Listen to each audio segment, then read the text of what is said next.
Bonjour à toutes et à tous, bienvenue du coup dans ce webinaire. Merci de vous être tous connectés, pour ceux qui regarderont le replay aussi. Je vais nous présenter en un mot les collectifs, vous dire qu'est-ce qu'on va faire dans ce webinaire et laisser la parole aux intervenants et intervenantes. Du coup, les collectifs, on est une association qui a été créée en 2021 et on est un réseau de collectifs de salariés qui s'engagent dans la transition écologique de leur organisation. On a un réseau aujourd'hui de plus de 130 organisations, enfin, de 130 collectifs dans 130 organisations, que ce soit des entreprises, des structures publiques ou autres. Et on organise régulièrement des webinaires sur les sujets qui peuvent aider les salariés engagés au sein de l'entreprise. Et aujourd'hui, on voulait parler un peu, on a organisé un cycle sur comment convaincre l'entreprise, et ça, c'est le deuxième volet de ce cycle. Et on voulait revenir un peu sur les perceptions qu'ont les personnes de l'écologie et de quelles sont les meilleures façons de convaincre et de parler d'écologie. Euh, pour cela, on va avoir une intervention d'abord de Didier Witkowski, je vois que tu es là, et suivi de Amélie Deloffre de Parlons Climat. Je vais vous laisser chacun, vous aurez chacun une dizaine de minutes pour faire une présentation, et on fera ensuite une discussion croisée, et on ouvrira pour 15 minutes à la fin à toutes vos questions pour que chacun puisse participer, intervenir, répondre, interagir. Euh, j'ai pas beaucoup plus de choses à dire en introduction. Si tu veux, je vais arrêter mon partage, je vais te laisser Didier enchaîner sur ta présentation. Ok, ben merci beaucoup. Merci de votre accueil ce midi. Euh, Effectivement, je vais essayer euh, vous voyez mon écran? Ouais. Parfait. Je vais essayer en 10 minutes de vous résumer, alors pas tous les résultats de l'enquête, mais quelques grandes tendances de cette enquête qu'on réalise tous les ans depuis 7 ans, qui est un observatoire international dans 30 pays sur la perception du changement climatique. Euh, une enquête qui est réalisée, vous voyez, en général en août-septembre, sur à peu près 23 500 individus. Et vous avez ici la répartition géographique des pays dans lesquels on travaille. On est à peu près sur une population qui est à peu près de 2 tiers, dans l'échantillon qui représente à peu près 2 tiers de la population mondiale et à peu près 90% de la population européenne. Euh, je vais traiter trois sujets pour essayer d'abord de faire le point sur un contexte d'opinion un peu général qui est très commenté depuis au moins 2 ans autour d'une sorte de reflux de la mobilisation en faveur de l'environnement, voire d'un relatif backlash. On peut quand même essayer de tirer quelques enseignements des questions de l'enquête qui permettent de voir un peu où se trouve la préoccupation environnementale et en faveur du climat.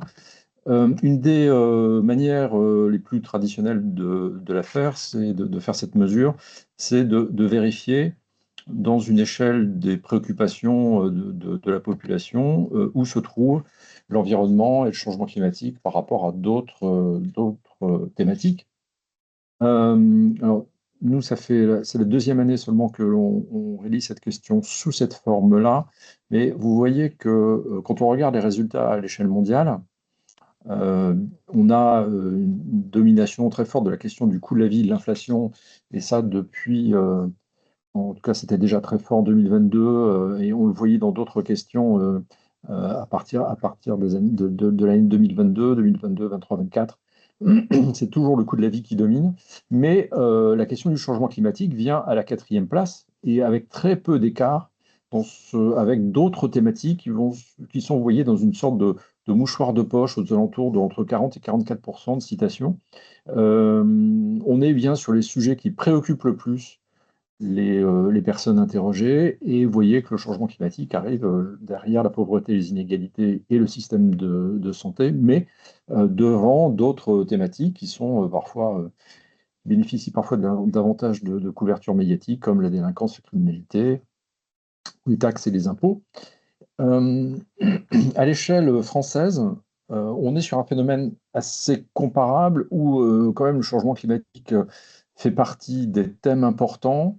Alors, un peu distancé par les questions de criminalité, la question du système de santé, ou de la couverture géographique des médecins notamment, et puis les conflits armés et les guerres qui sont plus fortement cités en France, mais aussi en Europe. En fait, si on regarde les évolutions depuis un an, on a effectivement un léger recul du changement climatique qui était à la deuxième place des préoccupations sur l'ensemble de l'échantillon, sur l'échantillon mondial et qui passe à la quatrième place, qui perd effectivement 2 points. Mais à l'échelle française, si on passe de la quatrième à la cinquième, c'est surtout parce que les autres thématiques sont devenues plus importantes, et notamment la question des conflits armés et les guerres, c'est-à-dire que l'intensification de la guerre en Ukraine et la question de la délinquance ont pris un peu le pas. Mais il est difficile de dire que le changement climatique serait une thématique marginalisée par rapport aux autres thématiques. Il y a une autre manière de faire cette mesure, c'est de mettre en concurrence la priorité environnementale avec la priorité croissance et emploi, au travers d'une question qui est très, peut-être un peu brutale ou un peu caricaturale, mais qui permet quand même aux gens de se positionner et de donner leur préférence entre le fait que dans le pays, il faudrait donner la priorité à l'environnement, même si ça peut ralentir la croissance, ou est-ce qu'au contraire, il faut donner la priorité à la croissance et aux emplois, même si ça peut avoir des conséquences néfastes sur l'environnement. Alors, il est vrai que les deux courbes se rapprochent année après année, c'est-à-dire que dans les années 2019-2020, il y avait une préférence à l'environnement qui était plus nette et plus forte qu'aujourd'hui.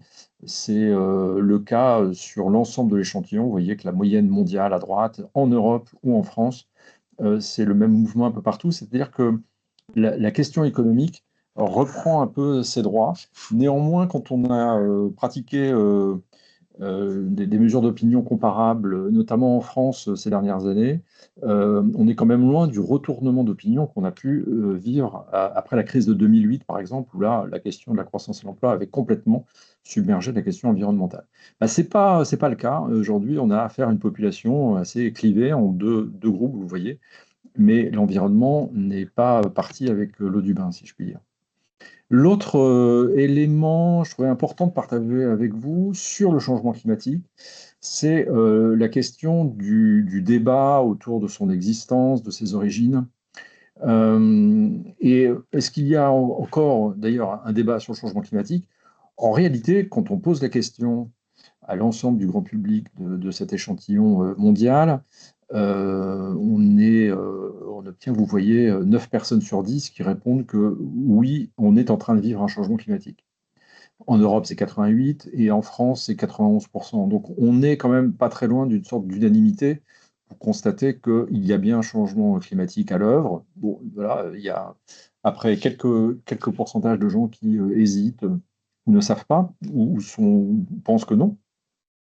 Mais au fond, d'une certaine manière, la messe est dite, même si on peut se dire, ah oui, mais il n'y a que 57% des gens en France qui en sont certains.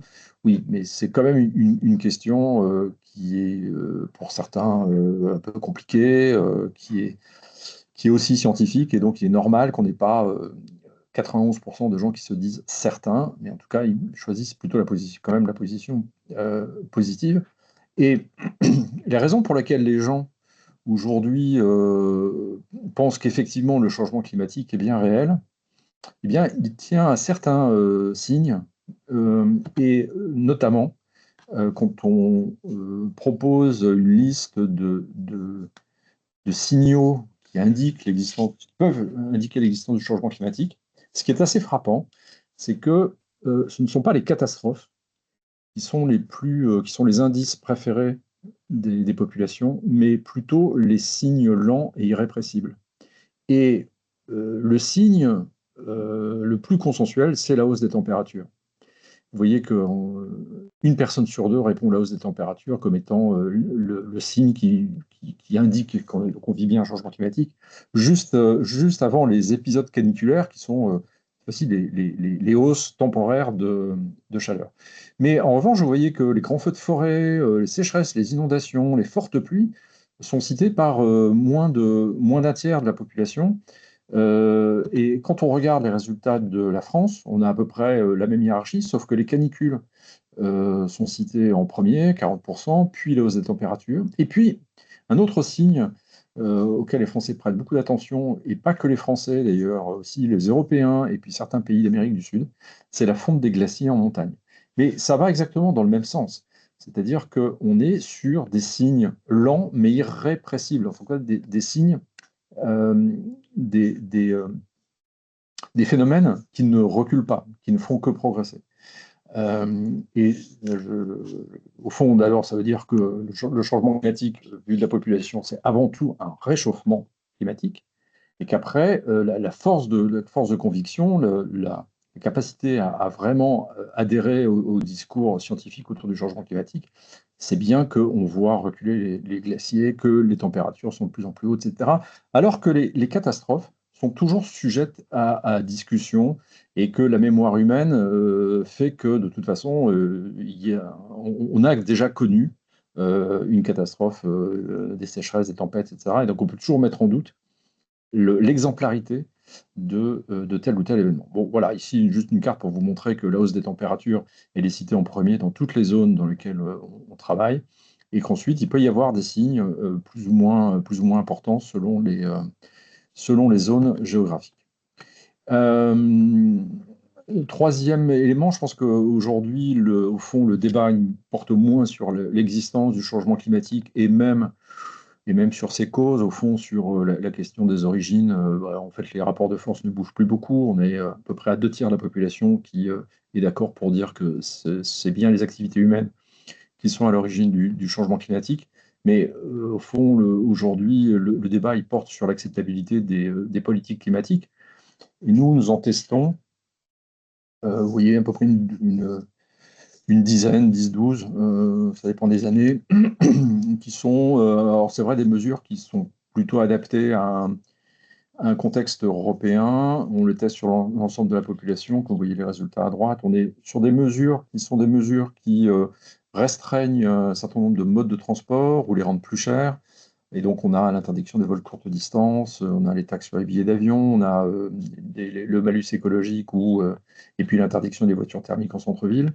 En fait, il y a deux groupes de mesures. Celles qui sont relativement acceptées aujourd'hui, on va regarder uniquement les résultats français, c'est l'interdiction des vols courte distance, et assez massivement, hein, 69%. Le fait de rendre obligatoire l'isolation des logements, 62%. Mais évidemment, il faudrait regarder la réponse des propriétaires. Quand vous n'êtes pas propriétaire, vous n'êtes pas vraiment concerné, c'est facile de répondre oui. Les taxes sur les billets d'avion, c'est 56%. Bon, là aussi, en même temps, tous les Français ne prennent pas l'avion tous les ans. Mais on est sur les mesures qui sont les mieux acceptées. Quand on rentre sur des mesures qui restreignent la mobilité ou qui imposent une taxation différente, sur les énergies fossiles, par exemple, là, on arrive sur des taux d'acceptabilité qui sont beaucoup plus faibles. Et puis surtout, des taux de résistance fortes. Il y a des gens qui ne sont pas du tout d'accord, qui dépassent assez vite les 30%. Et donc, vous ajoutez ça à ceux qui ne sont pas convaincus, mais un peu plus mollement, vous avez des majorités à chaque fois de 60% qui s'opposent à la taxe carbone, à l'interdiction des voitures thermiques en centre-ville, à l'interdiction des voitures thermiques en 2035, donc la mesure emblématique du pacte vert, ou même l'interdiction des installations de chaudière gaz, hein, qui est assez peu populaire alors que tout le monde ne se chauffe pas au gaz. Donc aujourd'hui, le nerf de la guerre, il est ici, dans la capacité à faire accepter un certain nombre de politiques climatiques.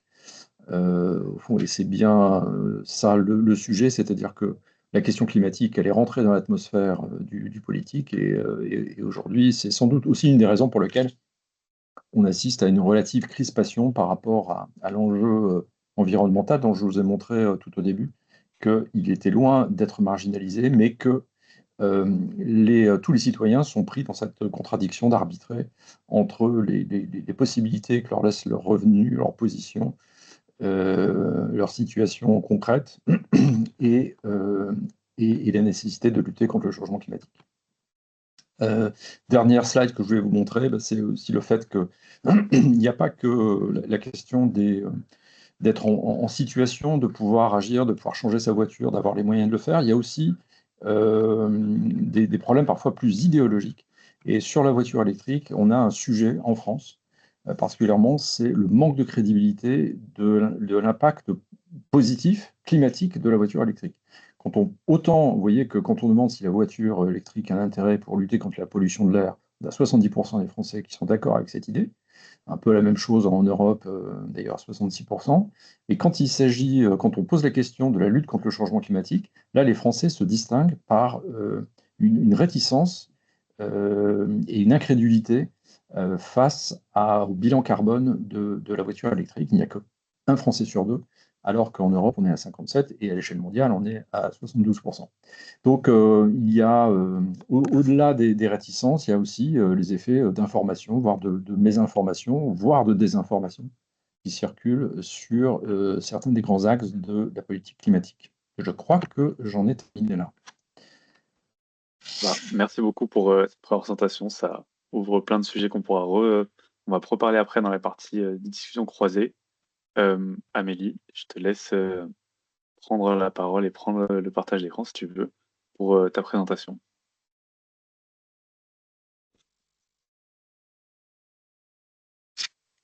Vous me dites quand c'est bon. Quand tu veux. Ok.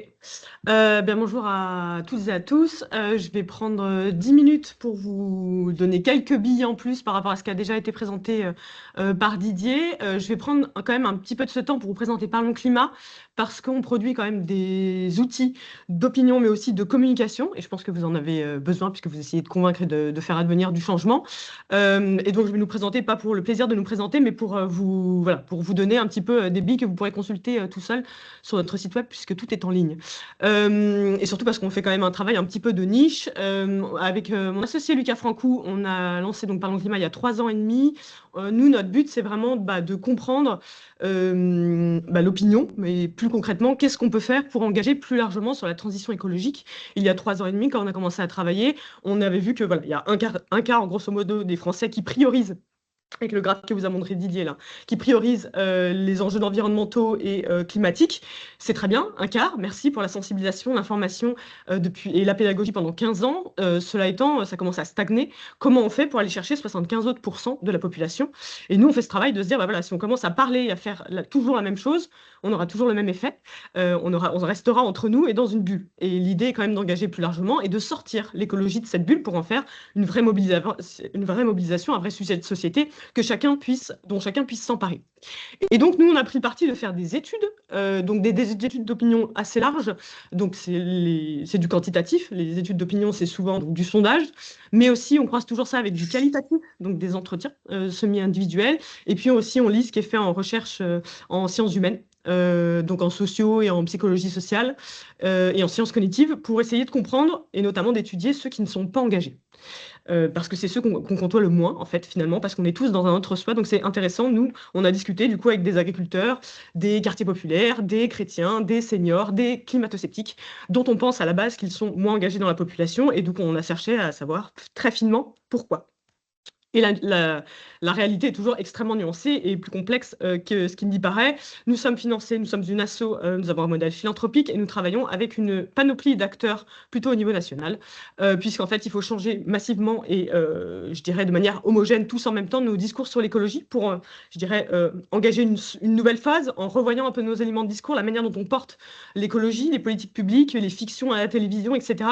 Donc ça marche que si l'ensemble de ces acteurs pivotent et adaptent leur discours en prenant mieux, je dirais, en considération les interlocuteurs hors de notre bulle et en dehors de ceux qui sont déjà convaincus.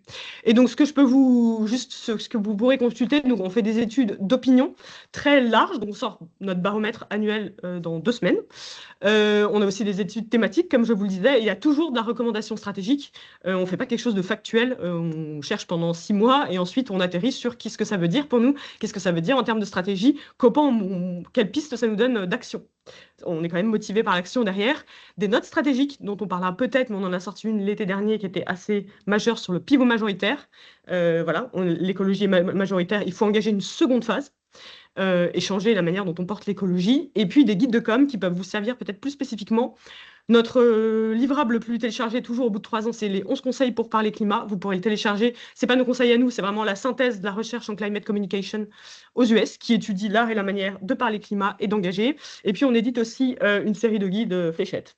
Parce que pendant 10 ans, on a fait comprendre les ordres de grandeur. On a dit attention, l'avion, il faut arrêter de prendre l'avion, il faut arrêter de manger de la viande, il faut arrêter de prendre la bagnole. Super, voilà, le message est bien passé quand même. Nous, dans les entretiens, on l'entend, les gens l'ont quand même bien en tête. Cela étant, ça ne fait pas massivement changer les usages et ça crée de la crispation parce que notamment, on demande à tout le monde de faire la même chose, alors que, comme l'a dit Didier, nous ne pouvons pas tous faire la même chose. Et donc, la deuxième phase aujourd'hui, c'est d'affiner nos discours sur ces sujets qui sont quand même super clés et qui ont beaucoup monté dans la société. C'est de les affiner, en fait, et de les travailler un peu aujourd'hui différemment. Peut-être en première brique que je voulais vous proposer, c'est de parler un petit peu des freins à l'engagement, des crispations. Avant de savoir comment on peut engager les gens, il faut peut-être savoir pourquoi ils ne s'engagent pas.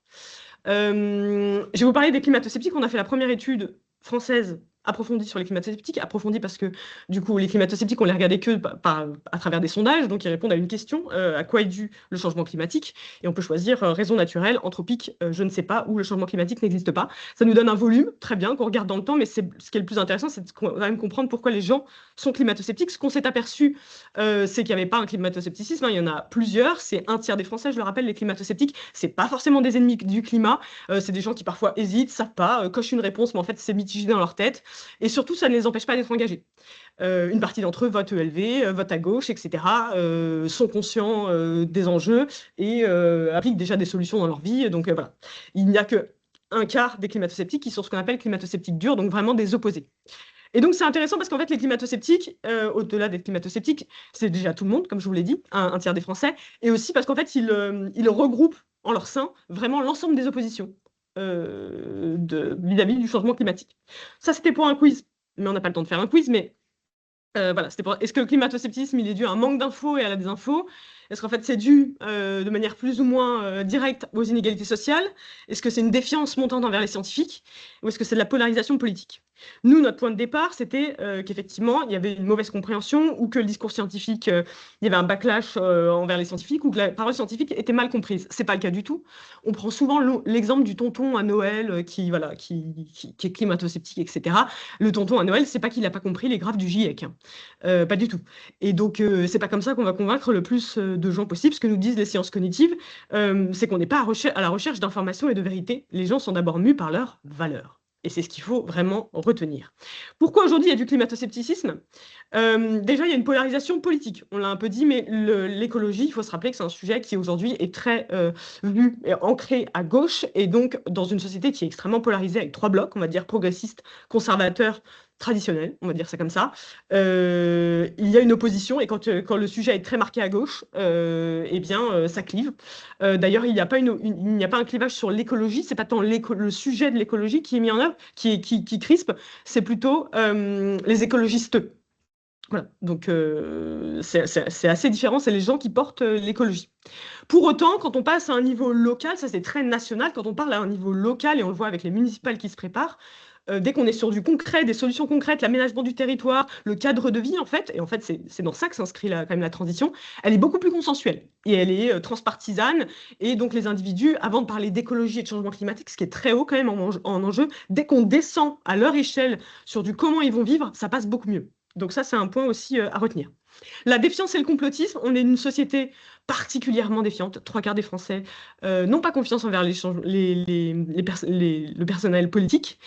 Ça va jusqu'au complotisme, qui est complotisme. Attention, c'est vraiment la phase la plus avancée, et donc ça serait caricatural de dire que les climato-sceptiques sont complotistes. Non, mais ce qui se passe dans notre société, c'est qu'effectivement, on a l'impression que les décideurs politiques prennent des décisions politiques qui commencent souvent par interdire, taxer, etc., pour une finalité autre que l'intérêt général, mais pour servir leur intérêt personnel, leur carrière, etc.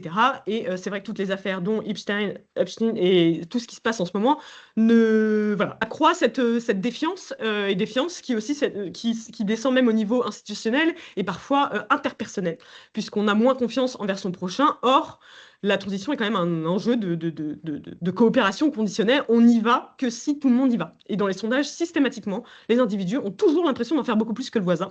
C'est le rôle aussi de la médiatisation. Si on passait le temps de médiatique de Trump était remplacé par toutes les initiatives écolo portées par les États-Unis, on aurait l'impression que les États-Unis seraient une nation qui en fait beaucoup. Et il y a des gens qui font beaucoup. Donc, qu'est-ce qu'on représente, quoi? L'impuissance et les inégalités. Que vous dire là-dessus? Donc ça, c'est aussi le fait d'un peu plus d'individus qui sont un peu moins aisés, parfois un peu moins diplômés, CSP moins, on dira, qui ne voient pas de solution, qui ne sont pas à leur portée. Et notamment, on a poussé des solutions jusqu'ici, comme la voiture électrique, comme le bio, qui demande un certain niveau d'achat, ou se passer de la voiture, alors même qu'on est rural. Et en fait, dès lors qu'on est en incapacité de mettre en œuvre ces solutions et qu'elles nous viennent de dessus, qu'elles nous tombent dessus, on rentre en fait en opposition en disant, et donc ce qui se passe, c'est que les individus disent, bah, en fait, on a deux choix, acheter la voiture électrique, bah, moi je peux pas, parce qu'en fait ça coûte 20 000 euros ou 30 000 euros, alors et ben, je mets en doute le changement climatique. Je dis, attendez, vous nous obligez à faire ça, moi je peux pas, ça se trouve, le changement climatique n'est même pas d'ordre anthropique. Et puis la défense d'un mode de vie. Grosso modo, en fait, le climato-scepticisme, c'est quand même un mécanisme de défense vis-à-vis d'une transition qui, Didier l'a dit, en fait, est super consensuelle. Ça, quand même, ça a infusé dans la société. Est-ce qu'il faut agir est consensuel. Après, c'est les solutions plutôt sur lesquelles il y a des discussions. Mais voilà, on stigmatise des modes de vie ou des modes de pensée tels que chasser, prendre l'avion, faire de la voiture, rouler, etc. Et certains individus se sentent stigmatisés. Et donc, tout ça explique en fait quand c'est un sentiment, c'est un mécanisme de défense. Et bien à noter qu'en fait, on ne se défend pas. Ce n'est pas les faits scientifiques qui sont quand même super importants et l'information. Il faut continuer surtout dans une ère de désinformation, mais ça ne suffira pas. En fait, il faut prendre en compte les valeurs, l'idéologie, l'identité des individus. Dès que vous froissez cela, l'identité des individus, eh bien, ça se passe moins bien. Et donc, ça m'amène sur le deuxième point, comment mieux parler d'écologie? Et donc là, je vous propose deux approches différentes mais complémentaires. Comment on peut mieux rassembler? La première approche, c'est une approche qui serait différenciée, à savoir adapter son discours aux valeurs de l'audience. À chaque fois, je vais vous présenter un outil. Ou l'autre approche, c'est par consensus, c'est-à-dire utiliser des axes en fait de discours qui rassemblent. Il y en a. Il y a des sujets qui rassemblent et qui ont trait en fait à la transition écologique. L'approche différenciée, donc c'est un outil qu'on voulait vous présenter. C'est notre premier outil qu'on a créé du coup avec Destin commun. Destin commun, c'est un think tank qui utilise une segmentation, donc avec une segmentation avec des personas qui sont au nombre de 6. Les militants désabusés, les stabilisateurs, les libéraux optimistes, les attentistes, les laissés pour compte et les identitaires. Destin commun travaille sur des enjeux de société, de cohésion sociale. Et nous avons travaillé ensemble en 2022 pour les appliquer à vraiment la transition écologique et aux sujets environnementaux. Et donc de là est ressorti un travail avec des recommandations de communication, etc. C'est vraiment une segmentation qui est basée sur 70 questions de psychologie sociale. C'est-à-dire qu'on n'a pas du tout rangé les gens par les critères sociodémographiques que d'ordinaire on utilise. Les jeunes, les vieux, les modestes, les aisés, les gens de gauche, les gens de droite. Notamment, ces segmentations, elles ont été développées pour analyser outre-Atlantique des phénomènes comme le Covid ou même le Brexit, où ça échappe en fait à des logiques sociodémographiques, etc. Et nous, on a travaillé longtemps sur cette segmentation parce que presque analyser les vieux et les jeunes, les aisés et les pas aisés, il y a des distinctions, hein, certes, mais ce qui est le plus pertinent presque, c'est en fait de partir de la vision du monde des individus, de la comprendre finement et ensuite de s'adapter et de voir comment l'environnement résonne chez eux et comment il peut être coloré un petit peu différemment.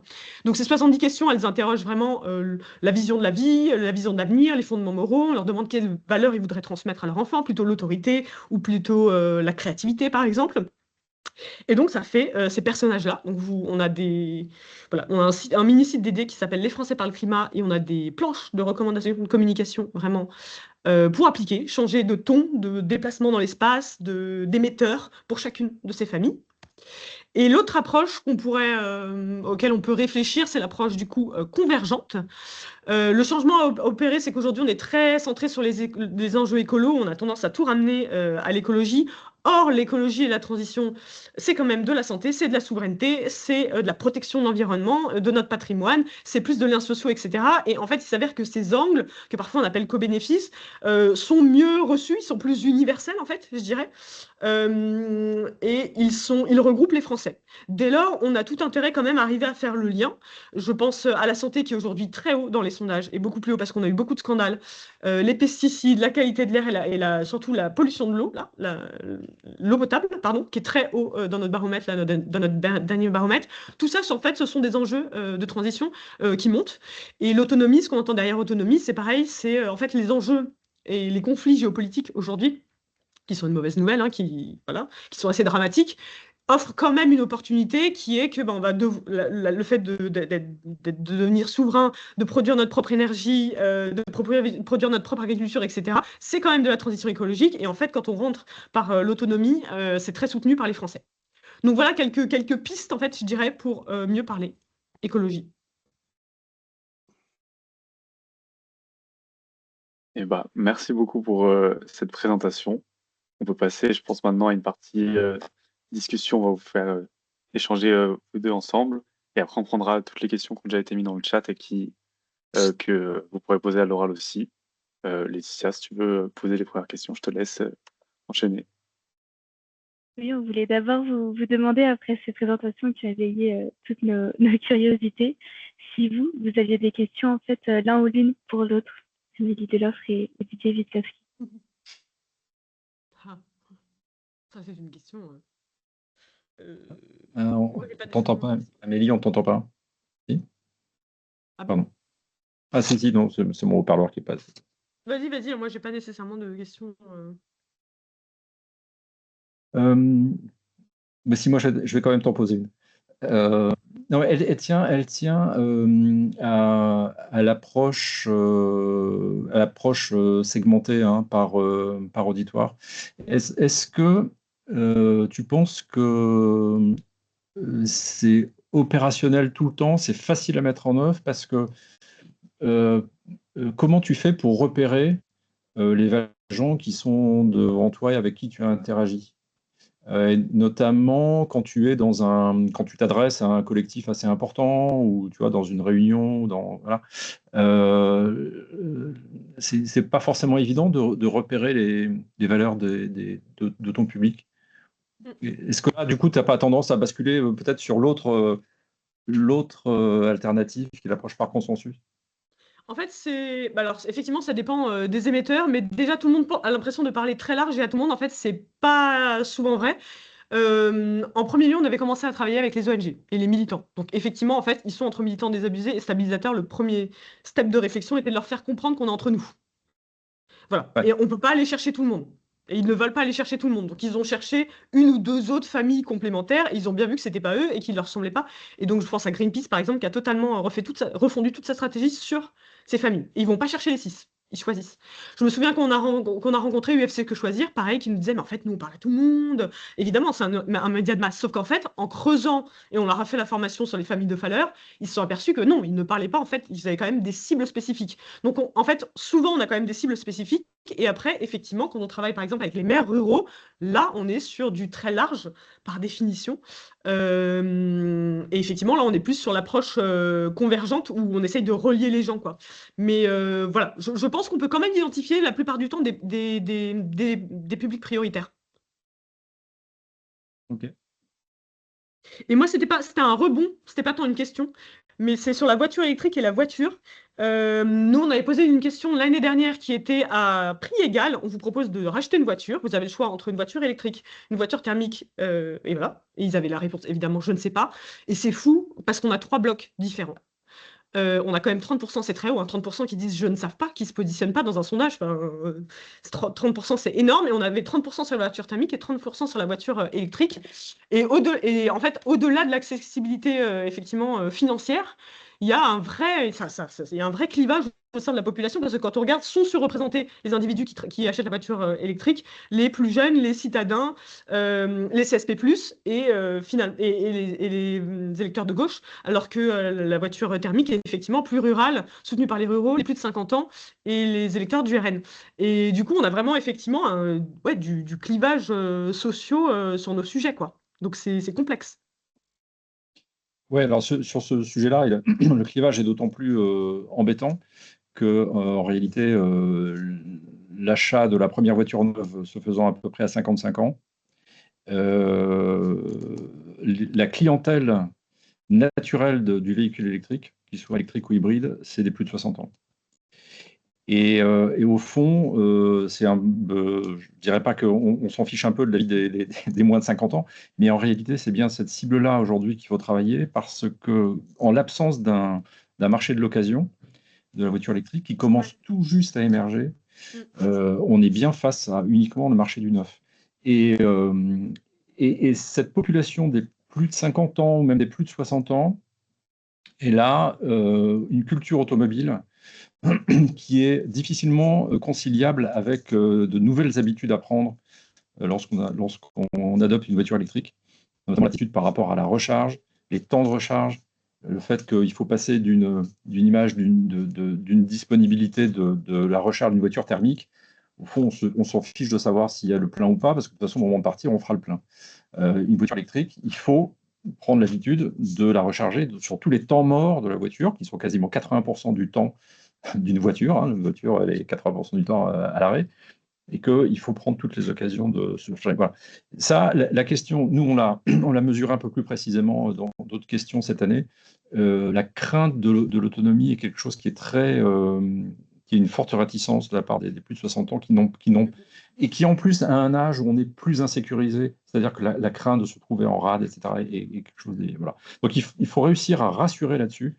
Et malheureusement, moi, je constate, nous, on est un gros opérateur quand même. Enfin, on développe beaucoup de bornes publiques. Il y a 180 000 bornes publiques. En France, on est un des pays les plus équipés en bornes publiques, mais on n'arrive pas à craquer cette histoire de la recharge. Je pense qu'en réalité, le vrai problème pour essayer de surmonter ça, ce serait qu'on arrive à des bornes, capacité à se charger chez soi, qui serait quelque chose de beaucoup plus réticent. Mais là, on a beaucoup de gens qui ne sont pas en situation de le faire, ne serait-ce que dans le logement collectif, par exemple. Et donc, voilà, pour revenir à ta question, je dirais que oui, les gens de gauche, les urbains, qu'on le voit bien dans les enquêtes, eux, ils sont beaucoup plus volontaires, ils seraient beaucoup plus early adopteurs. Mais de toute façon, pour l'instant, c'est pas eux la cible. Ouais. Ah, c'est pas facile, hein, parce que le changement de comportement, quand même, pour les plus de 60 ans, ou les plus de 55 ans, c'est effectivement, plus on avance en âge, plus c'est difficile de changer. Quelque chose qui est intégré à sa vie depuis très longtemps, ça s'entend, hein, mais. Ouais. Alors en plus, il y a les réticences plus idéologiques, c'est-à-dire que les populations plus âgées te disent aussi, mais moi, depuis le temps, on m'a dit qu'il fallait acheter des voitures diesel. Et puis après, on m'a dit qu'il fallait non, les voitures à essence, elles vont quasiment plus consommer, donc etc. Et maintenant, on me parle de l'électrique, alors que ma voiture marche très bien. C'est le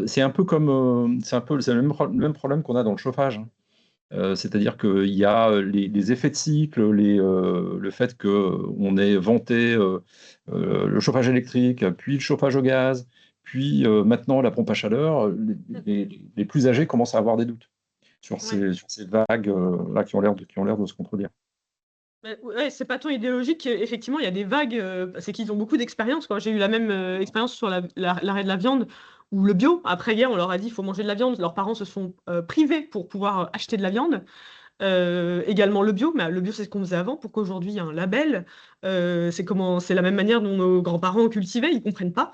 Donc, en fait, oui, ça joue d'avoir des cycles d'informations très différents tout au long de la vie. Ouais, S'actualiser devient difficile, quoi. absolument. Et pour avancer là-dessus, on voulait Ouais. zoomer un peu sur les entreprises. Je vois que ça revient aussi dans les discussions. On va prendre juste après vos questions. Laetitia, si tu veux, je te redonne la parole.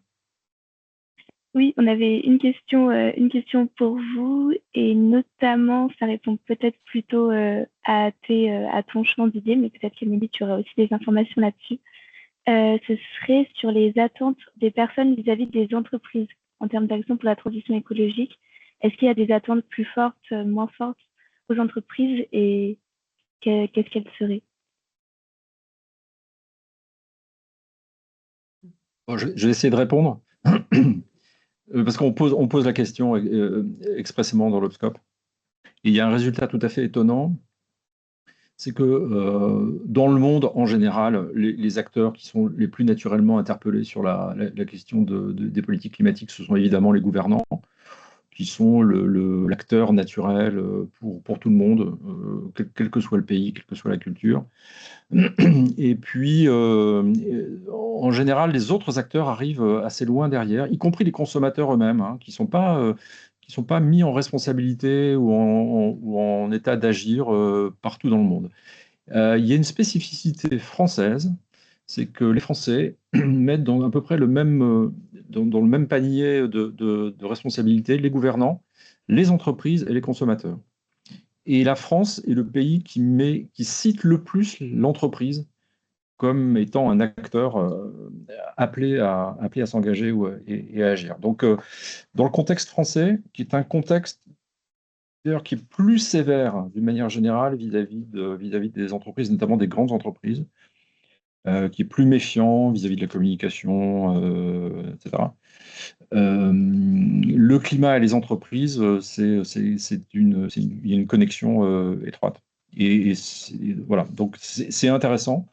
Ça veut dire que aussi le panel de solutions et d'actions est d'une certaine manière plus large que la seule politique climatique descendante. Il y a aussi des acteurs qui viennent de la société, même si ce sont des grandes entreprises, qui sont légitimes à parler et à dire ce qu'elles font. Après, ça ne veut pas dire qu'elles sont forcément très crues, et les consommateurs aussi, un petit peu en dessous des entreprises.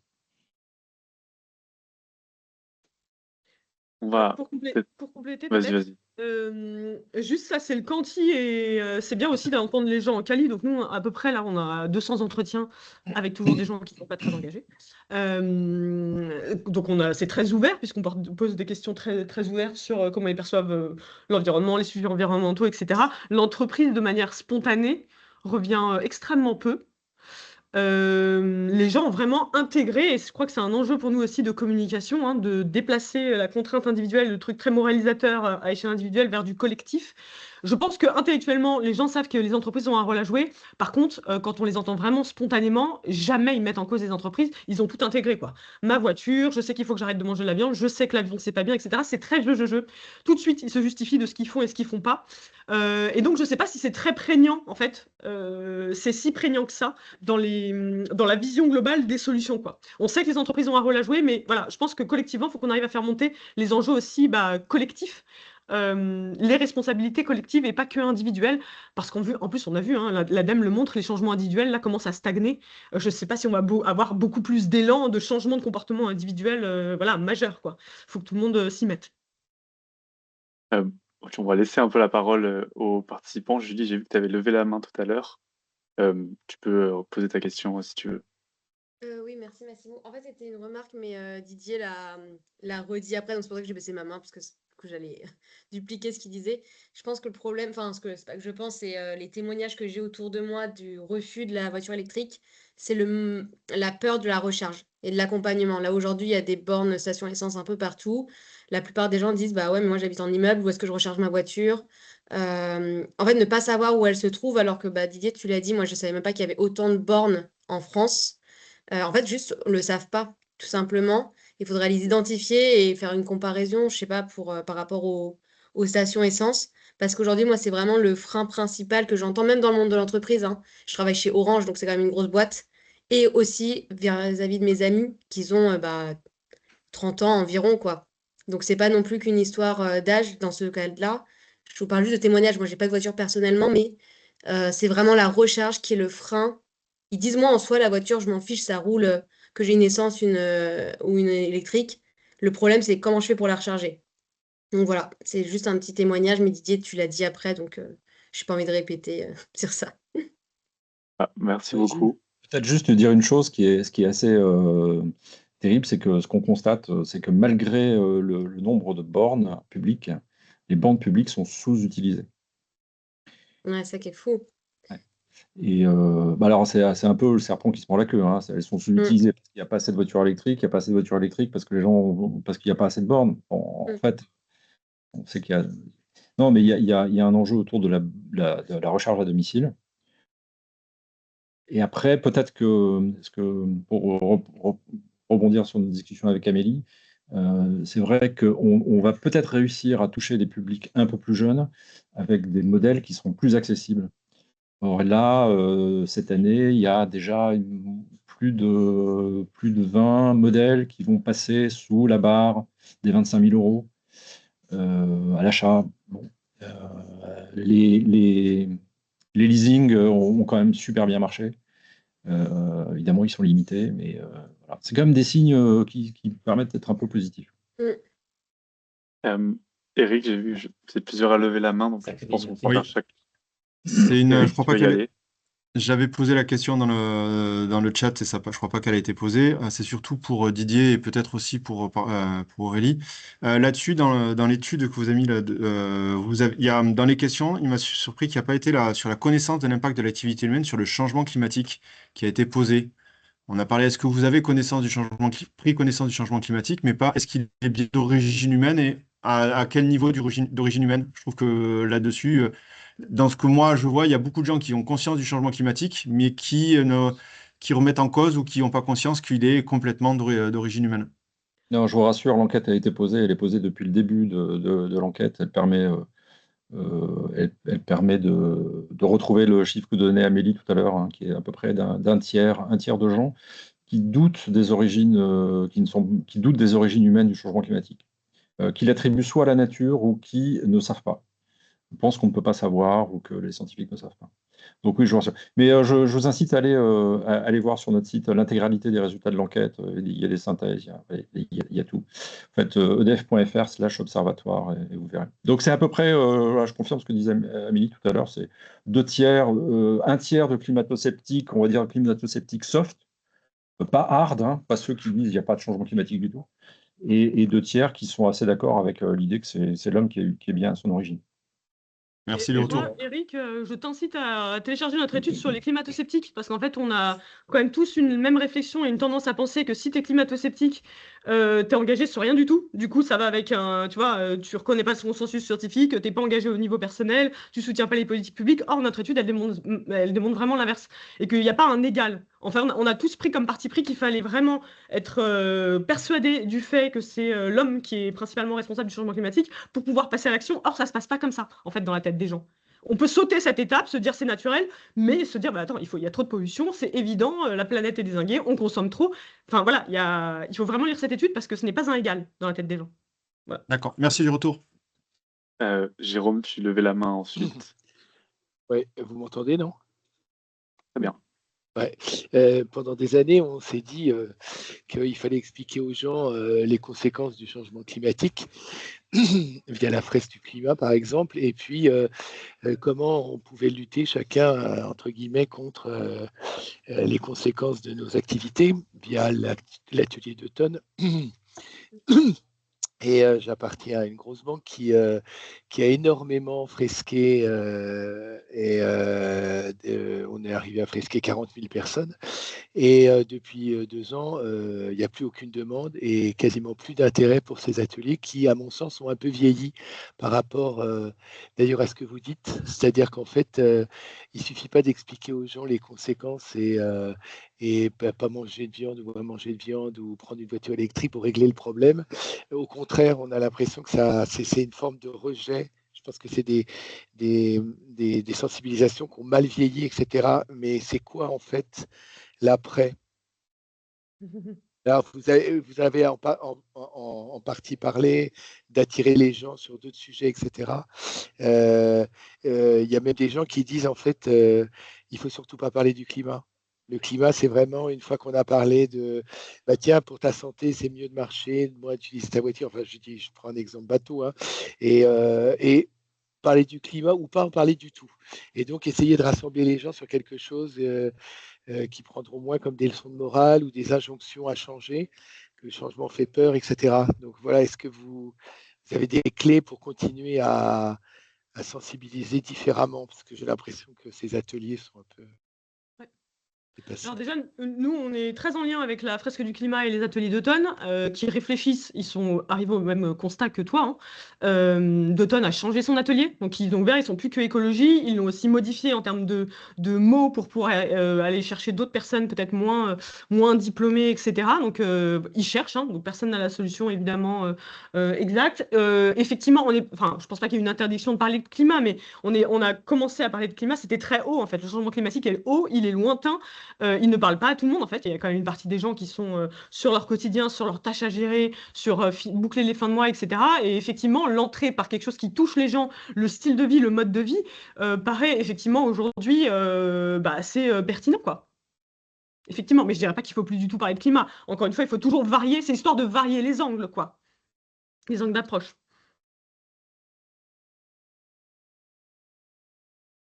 Paul, tu avais une question aussi?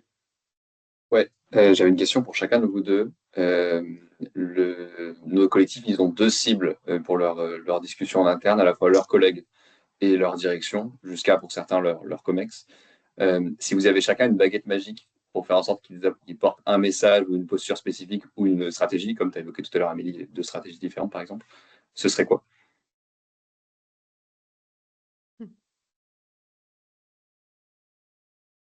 Moi, je vais rebondir parce qu'en fait, ça fait écho à une question et j'aurais bien voulu y répondre là. Sur, faut-il mettre en place des espaces de communication pour libérer la parole, etc.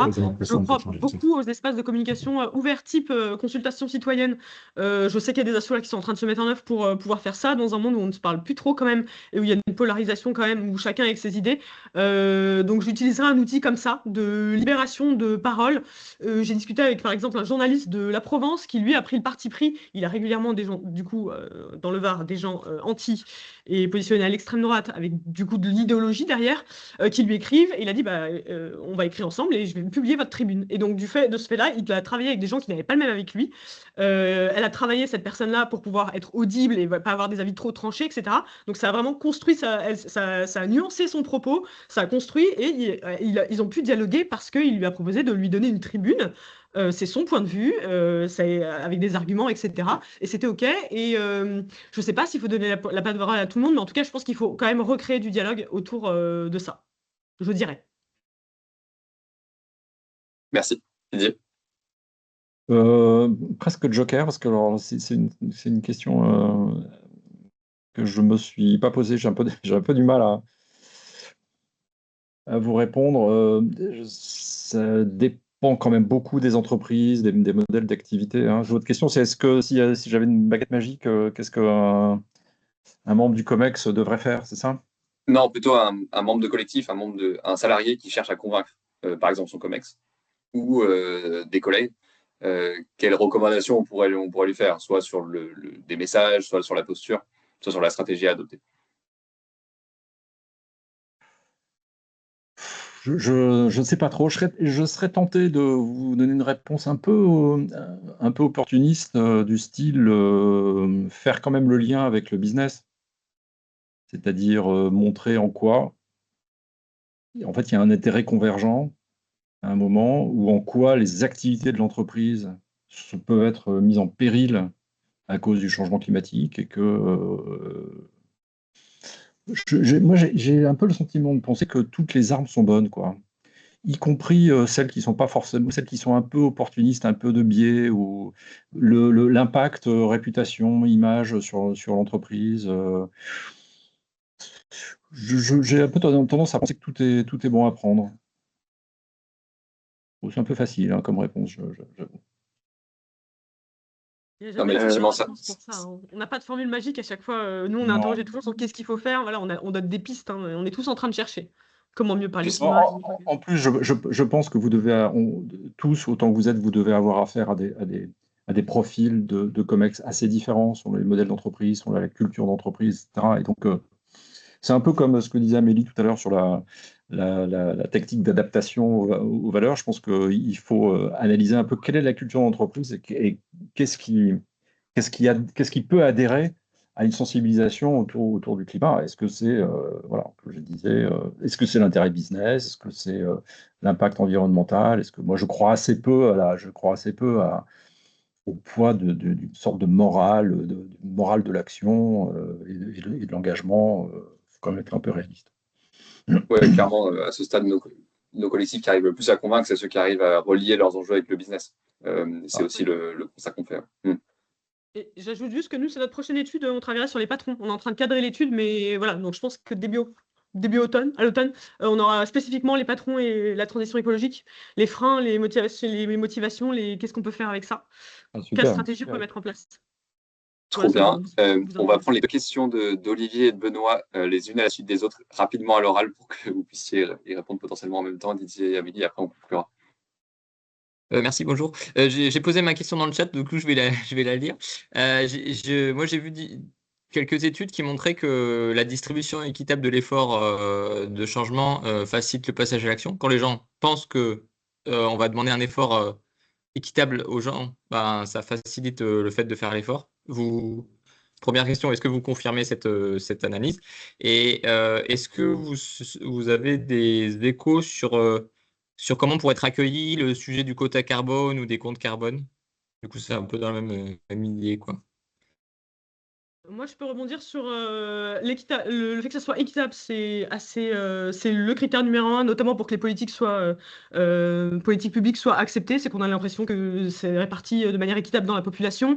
Il y a des chercheurs en sciences politiques qui ont fait une étude sur les mesures compensatoires, même symboliques. C'est-à-dire que vous mettez dans deux pièces des gens où vous leur demandez leur avis vis-à-vis d'une politique publique qui va taxer leur trajet en avion. Ce niveau-là d'adhésion à cette politique publique, il est beaucoup plus bas que si la deuxième salle, vous leur demandez la même chose, ça les touche la même chose, la même taxation carbone, sauf qu'en plus, on taxera les jets privés, alors qu'ils ne sont pas du tout concernés. Mais le fait, en fait, de savoir que les jets privés vont être taxés, ça augmente l'adhésion. Et ça a été fait sur une mesure similaire. J'ai oublié laquelle, mais voilà, ils ont testé plusieurs mesures et à chaque fois, le fait qu'il y ait les riches ou ceux qui ont plus accès ou voilà, soient taxés davantage, ça augmentait de manière significative le niveau d'adhésion des individus. Donc très important. Je ne sais pas si l'étude à laquelle vous faites allusion, pour compléter ce que dit Amélie, c'est une étude de l'OCDE de Shell-Prêtre il y a 2-3 ans, qui montrait qu'effectivement, comme le dit Amélie, la perception de l'équité de la mesure est fondamentale. Il y en a deux autres aussi. Une, d'abord, le fait que ça ne handicape pas de façon trop forte ni le mode de vie, ni que ça ne greffe pas le budget des individus. On ne peut pas dépasser un certain taux de handicap ou de contrainte. Et puis la troisième, c'est qu'il faut que les mesures proposées aient une image d'efficacité. C'est-à-dire qu'elles paraissent effectivement pertinentes et efficaces pour aboutir à un lien. Juste la petite limite que je vois, moi, aux modélisations de psychologie sociale, c'est qu'elles ont du mal forcément à prendre en compte ce qui se passe dans la vie réelle, et notamment l'encodage politique. Le débat qui va surgir, la manière dont les acteurs politiques vont encoder une mesure donnée, etc., dans un contexte excessivement polarisé de la vie politique française, on peut se retrouver avec d'un seul coup des effets de bord ou de disqualification de certaines mesures qui passent bien dans une expérience de psychologie sociale, mais qui en réalité, dans la vie réelle, sont minées par les stratégies politiques. Juste. Oui, je comprends. Et sur le compte carbone, quota carbone, vous avez des... Ah oui. Je vais juste devoir filer parce que j'enchaîne une autre réunion, je suis désolée. Ah, pardon. Ouais, je vais laisser du coup Didier prendre les questions. Je crois qu'il en reste Merci beaucoup, c'était plus facile. Merci beaucoup Merci. Amélie. Benoît, on voudrait t'entendre sur ta question et comme ça, Didier pourrait potentiellement répondre à la fois à la fin de la question d'Olivier sur les quotas carbone et à la tienne, Benoît. Ouais, ça marche. Merci, bonjour. Merci pour la présentation, hyper intéressant. J'ai une question sur la partie émotion. Vous avez parlé tout à l'heure, et c'était très intéressant, de ce qui touche les gens. en fonction de leur territoire, peut-être ce qu'ils ont éprouvé comme sensation. Là, on a parlé les glaciers quand on est proche de la montagne, etc. Et des co-bénéfices. Et est-ce que vous avez des études sur quelles sont les émotions qui sont les plus mobilisatrices ou peut-être celles qui font le plus fuir en fait? Non, j'ai pas de souvenir d'études comme ça. En revanche, ce qui est certain, c'est que